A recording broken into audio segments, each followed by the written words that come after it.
Hello बच्चा भाई, welcome to my YouTube channel. मैं कैलाश शर्मा आज आप लोगों के लिए सर्कुलर मोशन के 10 one of the most amazing and relevant PYQs लेके आया हूं बच्चों। 10 पीवाईक्यूज सर्कुलर मोशन पे हम लोग आज करने वाले हैं हमारे करीब करीब 25 मिनट के इस सेशन के दौरान। चलिए बच्चों स्टार्ट करते हैं। क्या है आज के हमारे क्वेश्चंस, ज्यादा वक्त जाया नहीं करते। ओके, पहला क्वेश्चन आप लोगों के सामने बच्चों। A point P moves in a counter clockwise direction on a circular path as shown in the figure। एक पॉइंट P बच्चों सर्कुलर पाथ पे मूव कर रहा है as shown in the figure counter clockwise direction में, A से B की तरफ जा रहा है। ठीक है, the movement of P is such that it sweeps out a length s is equal to t की पावर 3 प्लस का 5। s is in metre and t is in second. The radius of the path is 20 metre. Acceleration of P when t is nearly okay t is 2 second is nearly 2 second में बच्चों acceleration क्या होगा, ये acceleration आप लोगों को बताना है। सो बच्चों इस वाले क्वेश्चन को सॉल्व करने के लिए हम लोग करेंगे क्या, हम पहले तो ये कहेंगे कि देखो ये जो लेंथ स्वीप कर रहा है ना, मतलब लेंथ मतलब जैसे इस आर्क पे जितना चल के जा रहा है, जैसे यहां पहुंच गया तो ये जो पाथ की लेंथ है ना बच्चों, ये डिस्टेंस कहलाती है। तो इन्होंने हमें डिस्टेंस दे रखी है कि distance is given as distance is equal to t की पावर 3 प्लस का 5। डिस्टेंस इन्होंने हमें ऐसे दे रखी है। आपको पता होगा बच्चों डिस्टेंस जिस रेट से कवर होती है वो स्पीड होता है। तो जो इसकी स्पीड आएगी ना बच्चों, वो हमारे पास डिस्टेंस का डिफरेंशिएशन कर देंगे 3t स्क्वायर के बराबर आ जाएगी। ठीक है, इसकी स्पीड बच्चों हमारे पास 3t स्क्वायर के बराबर आ जाएगी। टेंजेंशियल एक्सेलरेशन जो होता है ना, वो स्पीड का रेट ऑफ चेंज होता है। स्पीड का rate of change, tangential acceleration speed का रेट ऑफ चेंज होता है। तो बच्चों वो 6t के बराबर आ जाएगा। टेंजेंशियल एक्सेलरेशन इसका टाइम का फंक्शन आ रहा होगा। हमारे पास क्या क्या आ चुका है बच्चों, स्पीड आ चुकी है, हमारे पास टेंजेंशियल एक्सेलरेशन आ चुका है। तो जब ये यहां पे होगा ना बच्चों पार्टिकल, तो इसके पास एक तो टेंजेंशियल एक्सेलरेशन होगा, एक होगा बच्चों सेंट्रीपिटल एक्सेलरेशन। ठीक है, सेंट्रीपिटल एक्सेलरेशन जो होता है ना बच्चों, वो मतलब एक्सेलरेशन के दो कंपोनेंट होंगे, टेंजेंशियल एंड सेंट्रीपिटल। सेंट्रीपिटल जो होता है बच्चों वो स्पीड का स्क्वायर डिवाइडेड बाई आर के बराबर होता है, मतलब 9 इंटू टी की पावर 4 डिवाइडेड बाई आर कितना दे रखा है इन्होंने, 20 मीटर के बराबर। तो बच्चों t इक्वल टू 2 सेकेंड पे सेंट्रीपिटल एक्सेलरेशन कितना आ जाएगा, centripetal acceleration t equal to 2 second पे। बच्चों यहां पे लाके पुट कर दो, t की वैल्यू 2 पुट कर दो, या 36 डिवाइडेड बाई 5 मीटर पर सेकेंड स्क्वायर के बराबर बच्चों यहां पर सेंट्रीपिटल एक्सेलरेशन आ रहा होगा। टेंजेंशियल एक्सेलरेशन कितना होगा बच्चों, 6 इंटू टी, मतलब 12 मीटर पर सेकेंड स्क्वायर के बराबर। दोनों एक्सेलरेशन हमारे पास आ चुके हैं। तो इसका जो रिजल्टेंट एक्सेलरेशन आएगा बच्चों, वो टेंजेंशियल और सेंट्रीपिटल का नेट जो होगा वो रूट के अंदर दिस स्क्वायर प्लस का दिस स्क्वायर के बराबर होगा। तो रूट के अंदर 12 का स्क्वायर प्लस का 36 को लिख लेना बच्चों 12 इंटू 3 डिवाइडेड बाई 5। नहीं, ये 36/5 है ना, इसको ऐसे लिख लेना, इसका स्क्वायर।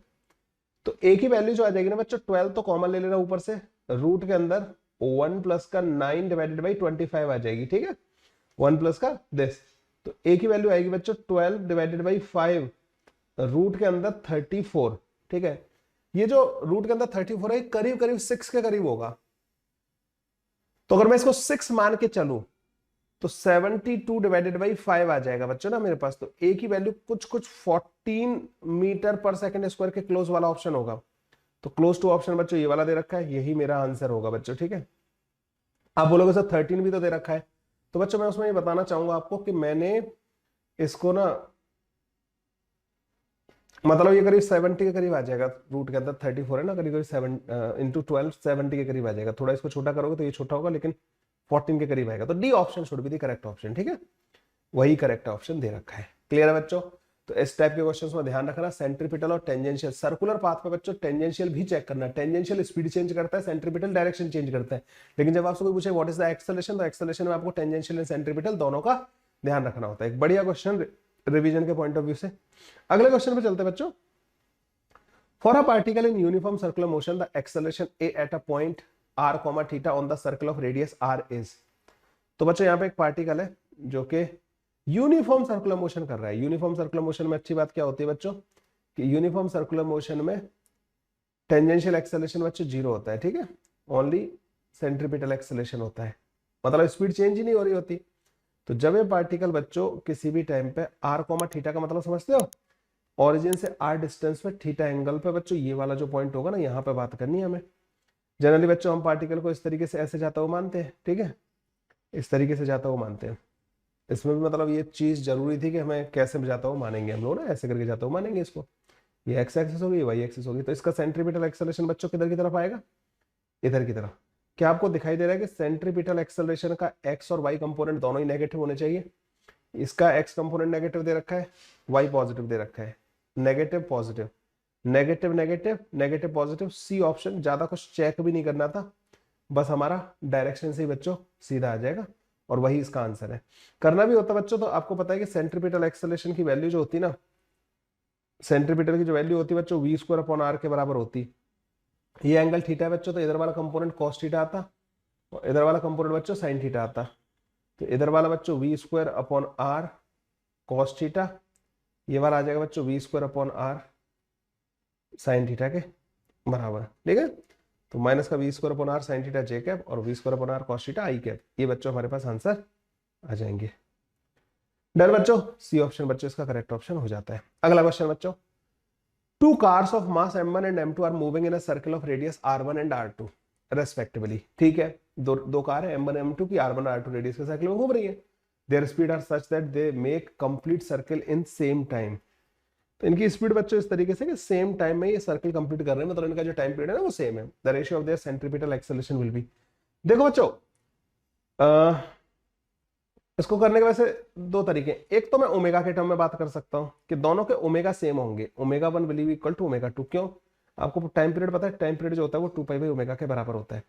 दोनों की स्पीड सेम नहीं होगी क्योंकि दोनों की रेडियस सेम नहीं है, लेकिन दोनों का टाइम पीरियड सेम है। इस वजह से हम ये कह सकते हैं कि दोनों के ओमेगा सेम रहे होंगे। एंगुलर स्पीड जो है ना बच्चों, दोनों की सेम रही होगी। तो बच्चों इन्होंने पूछा है centripetal acceleration A1 divide by A2 जो आ जाएगा ना बच्चों, ओमेगा स्क्वायर डिवाइड R1 और ये omega square divide into R2 के बराबर आ जाएगा। तो बस R1 अपॉन R2 के बराबर आ जाएंगे, आंसर आ जाएगा। इससे जल्दी सॉल्व हो जाएगा। आप V1 और V2 के टर्म में करना चाहते हैं तो उससे भी कर सकते हैं आप, जो है ना। तो आप लिखोगे 2 पाई R1 डिवाइड बाई V1, ये बराबर है 2 पाई R2 डिवाइड बाई V2 के। यही तो टाइम होता है, टाइम जो होता है बच्चों यही तो होता है, V1 है ये। ठीक है, तो आप यहाँ से भी कर सकते थे, फिर वो वी स्क्वायर अपॉन आर वाला फॉर्मूला लगाना पड़ेगा, लेकिन ज्यादा अच्छा ये वाला है ना, इससे कर लेना। सी ऑप्शन बच्चों इसका R1 अपॉन R2 करेक्ट है। अगले क्वेश्चन पे आ जाते हैं बच्चों, conical pendulum. A conical pendulum of length 1 metre makes an angle theta equal to 45 degree with the Z axis. ठीक है, कोनिकल पेंडुलम बच्चों कैसे मूव कर रहा होता है, ये यहाँ पे एक बॉब होता है, ये ऐसे हॉरिजॉन्टल सर्कल में मूव कर रहा होता है, यहाँ पे बंधा हुआ होता है। रस्सी से बांध के आप ऐसे करके ना, रस्सी से बांधो और ऐसे घुमाओ, ऐसे ऐसे घूमने दो उसको। ठीक है, कई बार ऐसे घुमाते हैं ना, ऐसे घूम रहा होगा हॉरिजॉन्टल प्लेन में। Move in the circle, the radius of the circle is 0.4 meter and the center is vertically below the O. If the speed of the pendulum in its circular path will be। अब आपको बच्चों इस pendulum की speed पूछ रहे हैं circular path में। ठीक है, ये पूछ रहे हैं बच्चों ना आपसे। आपको पता है बच्चों यहाँ पे टेंशन लग रही होगी इधर की तरफ, टेंशन का एक कंपोनेंट बच्चों ऊपर की तरफ आएगा, नीचे mg आ रहा होगा, mg इधर आ रहा होगा और ये t cos थीटा आ रहा होगा। t का एक कंपोनेंट इधर आ रहा होगा बच्चों, t sin थीटा।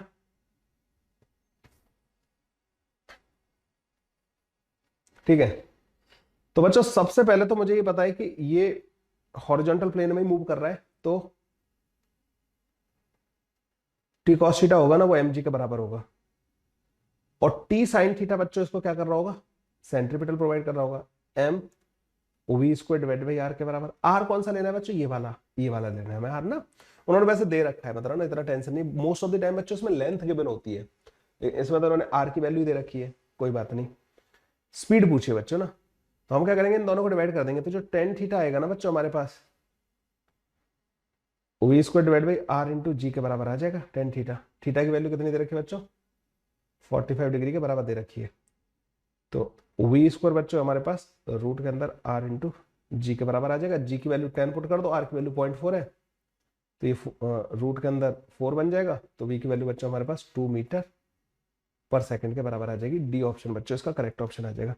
तो मैं एक चीज देख रहे हो पीवाई की, उसमें वेराइटी, एक क्वेश्चन कोनिकल पेंडुलम का आया, एक अलग टाइप का था, पहला वाला अलग टाइप का था, एक ने मतलब तुम्हारे टेंजेंशियल और सेंट्रीपिटल एक्सेलरेशन कवर कर लिए, हर चीज कवर हो रही है बच्चों ना यहाँ पे। A particle is moving along a circular path with a constant speed 10 metre पर सेकंड। जब भी पार्टिकल कांस्टेंट स्पीड से मूव कर रहा होता है उसका टेंजेंशियल एक्सेलरेशन 0 होता है ना, और सिर्फ सेंट्रीपिटल एक्सेलरेशन होगा। What is the magnitude of the change in velocity of the particle when it moves through an angle of 60 degree. Okay, around the centre of the circle. बच्चों kinematics से मैं इस चीज को पढ़ाना चालू करता हूं। मैं हमेशा ही बताता हूं कि अगर एक पार्टिकल यूनिफॉर्म सर्कुलर पाथ पर मूव कर रहा है तो इसका एक कॉन्सेप्ट होता है बच्चों कि जब पार्टिकल थीटा एंगल रोटेट कर जाता है, ठीक है, थीटा एंगल रोटेट करेगा यूनिफॉर्म स्पीड v की स्पीड से, ठीक है। मैं पूरा कॉन्सेप्ट ही रिवाइज करवा दे रहा हूं। देखो बच्चों, जब पार्टिकल, पहले तो ये ध्यान रखना v कांस्टेंट होना चाहिए, नॉट वेलोसिटी कांस्टेंट नहीं कह रहा हूं, स्पीड कांस्टेंट होना चाहिए पहले तो ना, क्योंकि वेलोसिटी तो इसमें डायरेक्शन बदल रही है तो वो तो कांस्टेंट बोल ही नहीं सकते। तो बच्चों जो इसको थीटा एंगल रोटेट करने में जो टाइम लगता है ना वो r theta divided by v के बराबर लगता है, जो कि इसमें पूछा नहीं है इस वाले क्वेश्चन में, लेकिन मैं बता रहा हूं क्योंकि यहां से यहां तक की जो आर्क लेंथ होती है आर थीटा के बराबर होती है, r theta divided by v time लगता है। डिस्प्लेसमेंट जो होता है ना बच्चों वो 2r sin theta divided by 2 के बराबर होता है। इन फॉर्मूलाज को मैं आपको याद रखने के लिए बोलूंगा। चेंज इन वेलोसिटी जो होता है ना बच्चों वो 2b sin theta divided by 2 के बराबर होता है। अगर आपसे कोई एवरेज स्पीड पूछे, वी एवरेज मतलब एवरेज वेलोसिटी पूछे, ठीक है ना, ध्यान रखना एवरेज वेलोसिटी है तो वो displacement divide by time interval के बराबर हो जाएगी, ठीक है। और एवरेज एक्सेलरेशन अगर कभी पूछे तो बच्चों आप क्या कर दोगे, उसको delta we divide by T के बराबर कर देना, टी ऊपर लिखा हुआ है, ठीक है। ये क्वेश्चंस और पूछे जाते हैं इस पर, लेकिन इन्होंने हमसे क्या पूछा है यहाँ पे, magnitude of the change in velocity पूछा है ओनली, मतलब आपसे ये पूछ रहे हैं। तो 2 इंटू वी कितना है बच्चों 10 के बराबर, साइन थीटा डिवाइड बाई 2 मतलब 30 डिग्री हो जाएगा, 60 डिवाइड बाई 2 ना, तो ये बच्चों 10 मीटर पर सेकंड के बराबर आ रहा होगा। तो वेलोसिटी में जो चेंज होगा ना बच्चों वो 10 मीटर पर सेकंड के बराबर होगा। स्पीड में चेंज 0, वेलोसिटी में चेंज 10 मीटर पर second. D option is the correct option. Let's move to the next question बच्चों। Two particle A, B are moving on two concentric circle of radius R1 and R2 with equal angular speed। दो particle बच्चों A और B वाले दिख रहे हैं हमें यहाँ पे, इक्वल एंगुलर स्पीड है बच्चों ना, इसकी ओमेगा इधर की तरफ है, इसकी ओमेगा इधर की तरफ है, ठीक है। They are at t equal to 0, their position and direction of the motion are as shown in the figure. The relative velocity Va minus का Bv at t equal to pi by 2 omega is given by। देखो बच्चों जब angular velocity constant होती है ना तो angle rotated जो होता है ना बच्चों थीटा वो ओमेगा इंटू टी के बराबर होता है। टी की वैल्यू पुट कर दो बच्चों, पाई बाई 2 ओमेगा के बराबर, तो ये आ जाएगा बच्चों पाई बाई 2 के बराबर। मतलब ये वाला पार्टिकल यहाँ पे पहुंच गया होगा, ऐसे जा रहा होगा, और ये वाला पार्टिकल बच्चों यहाँ पहुंच गया होगा, ये ऐसे जा रहा होगा। इसकी जो स्पीड होगी ना वो ओमेगा R2 के बराबर होगी, इसकी जो स्पीड होगी वो ओमेगा R1 के बराबर होगी। रिलेटिव वेलोसिटी पूछ रहे हैं बच्चों VA माइनस का BB, तो VA माइनस का BB बच्चों ओमेगा, अच्छा ये ध्यान रखना इधर एक्स एक्सिस है, तो VA कितना है बच्चों माइनस का ओमेगा R1 आई कैप, उसमें से माइनस करना है ओमेगा R2 माइनस का आई कैप, ठीक है। तो VA माइनस का BB जो आएगा ना बच्चों हमारे पास, VA माइनस का BB ओमेगा R2 माइनस का R1 आई कैप के बराबर आ जाएगा, ठीक है। ओमेगा R2 माइनस का R1, ओमेगा R2 माइनस का R1 है क्या आई कैप, ये सी ऑप्शन बच्चों यहाँ पे हमारे पास करेक्ट ऑप्शन आ जाएगा। बस इजी पीजी सा क्वेश्चन था, ज्यादा कुछ था नहीं इस वाले में, ठीक है। ओके अगले क्वेश्चन पे आते हैं बच्चों। Uniform rod of length L is being rotated in a horizontal plane with a constant angular speed about an axis passing through one of its end, ठीक है। एक रॉड को बच्चों जैसे ये इस वाली एक्सिस का रॉड रोटेट कर रही होती है, ठीक है। If the tension generated in the rod due to the rotation is Tx at a distance x from the axis, then which of the following graph depict it most closely। इसका बच्चों concept बताता हूं मैं आप लोगों को। जब एक रॉड रोटेट कर रही होती है ना बच्चों ऐसे करके एक एंड से पास होने वाली एक्सिस के अबाउट, आपको यहां से बच्चों x डिस्टेंस पे टेंशन चाहिए, ठीक है। x डिस्टेंस पे बच्चों यहाँ पे टेंशन चाहिए यहाँ पे। तो यहाँ पे बच्चों जो टेंशन होता है ना वो बच्चों बेसिकली क्या करते हैं, हम ये वाला जो पार्ट है ना, ये वाले पार्ट के मास को इसके सेंटर ऑफ मास पर रख देते हैं। यहाँ पे कितना मास रखना पड़ेगा बच्चों, m divided by l, l minus का x, इतना मास बच्चों आपको यहाँ पे रखना है। उसको बच्चों सर्कुलर मोशन कराने के लिए जितना सेंट्रीपिटल फोर्स रिक्वायर्ड होगा ना वो यहाँ का टेंशन होगा, ठीक है। ये फंडा आप लोग हमेशा यूज कर सकते हो।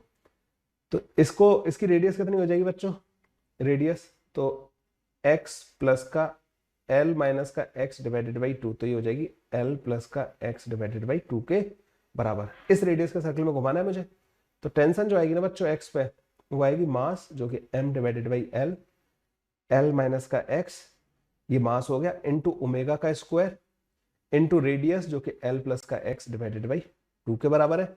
तो टेंशन एट एनी x जो आ जाएगा ना बच्चों m omega square divided by 2 into l, L square minus का एक्स स्क्वायर, ये आ जाएगा बच्चों हमारे पास टेंशन एट एनी एक्स।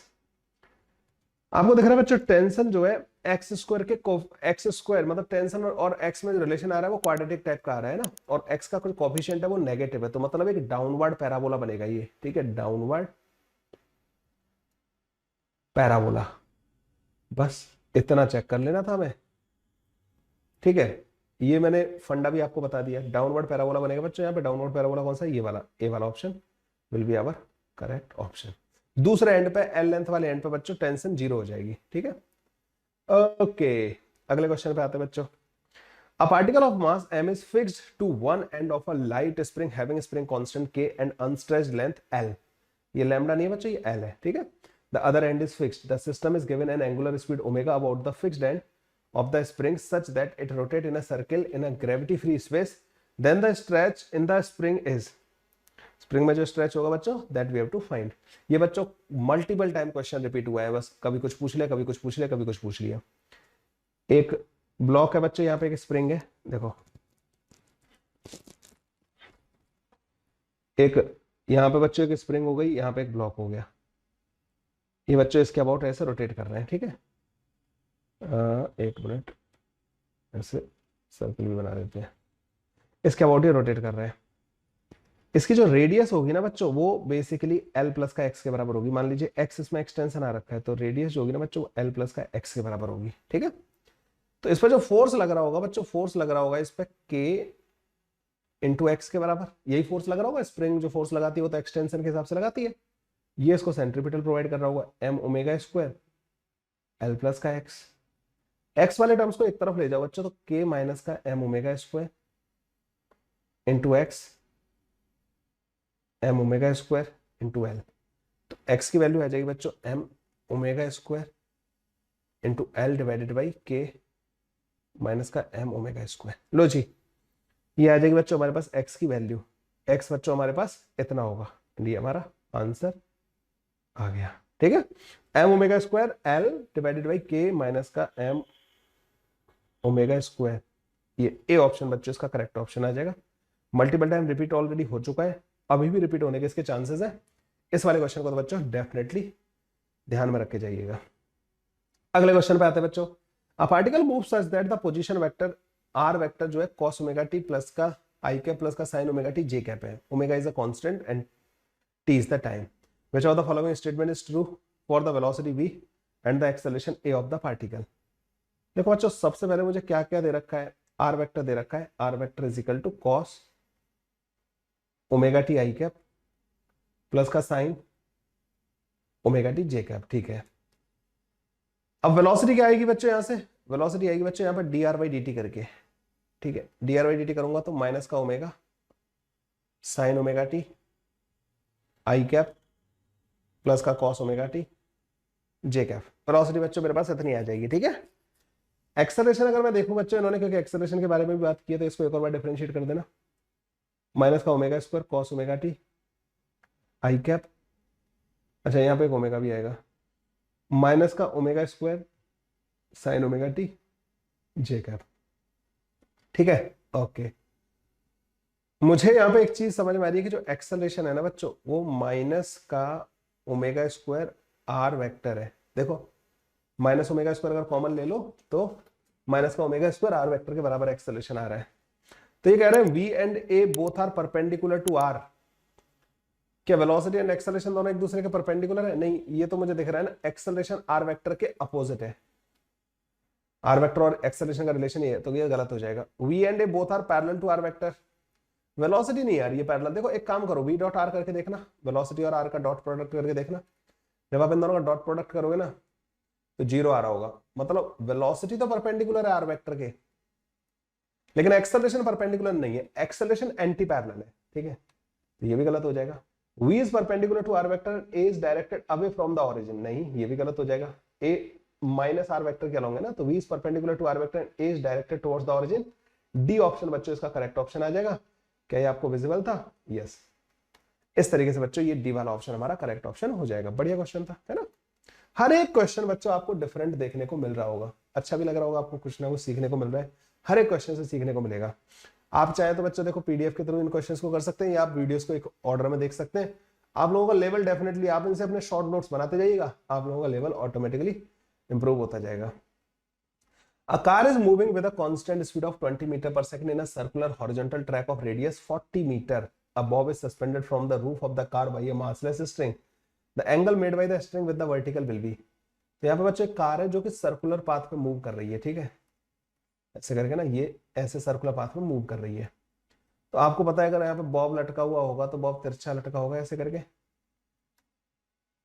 ठीक है, ऐसे करके लटका हुआ होगा। क्यों? क्योंकि इसको मूव कर रही है। तो अगर मैं इसके फ्रेम में जाऊं, कार के फ्रेम में, तो कार एक एक्सेलरेटेड फ्रेम हो जाएगी, और एक्सेलरेटेड फ्रेम में मुझे क्या लगाना पड़ेगा, इस पर सूडो फोर्स लगाना पड़ेगा ऐसे करके। क्या लगाना, कितना फोर्स लगाना पड़ेगा, m v square divided by r के बराबर, कार का acceleration v square upon r के बराबर है। नीचे बच्चों एक एम जी लग रहा होगा। इसके फ्रेम में ही पेंडुलम मूव नहीं कर रहा होगा, ठीक है, इसके फ्रेम में तो ये आराम से ऐसे लटका हुआ होगा। तो ये एंगल थीटा इन्होंने पूछा है। तो क्या मैं टेंसर का ऊपर वाला component t cos theta m g के बराबर कर सकता हूँ? यस। टी साइन थीटा बच्चों एम ओमेगा स्क्वायर आर के बराबर कर, m v square upon r के बराबर कर सकता हूँ? यस। सॉल्यूशन बच्चों बड़े आराम से आ जाएगा इसका। तो टेन थीटा जो आ जाएगा ना बच्चों हमारे पास, वो v square upon r into g के बराबर आ जाएगा। वी की वैल्यू बच्चों, वी का square 400, r into g 40 into 10, ये बच्चों हमारे पास 1 के बराबर आ गया। थीटा बच्चों हमारे पास 45 डिग्री के बराबर, मतलब पाई बाई 4 के बराबर आंसर आ जाएगा। लो जी, C option will be the correct option, ठीक है, हमारा सी ऑप्शन बच्चों इसका करेक्ट ऑप्शन आ जाएगा। एक और बढ़िया क्वेश्चन है, ऐसा कोई ये लूज क्वेश्चन नहीं था, 10 के 10 बच्चों बहुत ही अमेजिंग क्वेश्चन थे। उम्मीद करता हूं आपकी प्रिपरेशन में चार चांद लगाने का काम भी करेंगे। चलिए बच्चों मिलते हैं अगले वीडियो में, तब तक के लिए अच्छा बच्चों वीडियो को लाइक करना मत भूलना। जो भी आप लोग फील कर रहे हैं, यार मैंने आप लोगों के लिए मेहनत तो बहुत की है, आप लोगों को जो भी कमेंट करना है कमेंट करके बता सकते हैं कि आप लोगों के प्रिपरेशन में किस तरीके से ये मेरा जो कंटेंट है हेल्पफुल है, ठीक है। अपने दोस्तों को शेयर कर सकते हैं आप इस सारे कंटेंट को कि भाई जेईई मेन के पीवाईक्यू यहाँ पे कर ले। जेईई मेन के पीवाईक्यू करके जो चला जाएगा उससे कॉन्सेप्ट बना के चले जाना, फॉर्मूले बना लेना कि हाँ सर ने इस केस में ये लगाया था। आप लोगों की फिजिक्स ऑटोमेटिकली इंप्रूव होना स्टार्ट हो जाएगी। चलिए बच्चों मिलते हैं नेक्स्ट वीडियो में, बाय बाय, टेक केयर।